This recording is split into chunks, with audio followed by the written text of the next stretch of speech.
Esto es para todos los amigos de la ps3. Ponemos el horno a 250 grados. Así como pueden observar, ya tenemos nuestra placa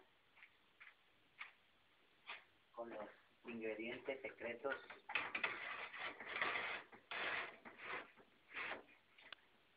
Introducimos la placa, como pueden ver ustedes, y dejamos por 10 minutos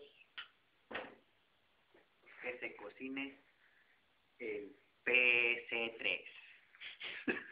Gracias. Oye, tío, joder, que este cabrón no ha limpiado el horno desde hace meses, que le ha caído un tormentón.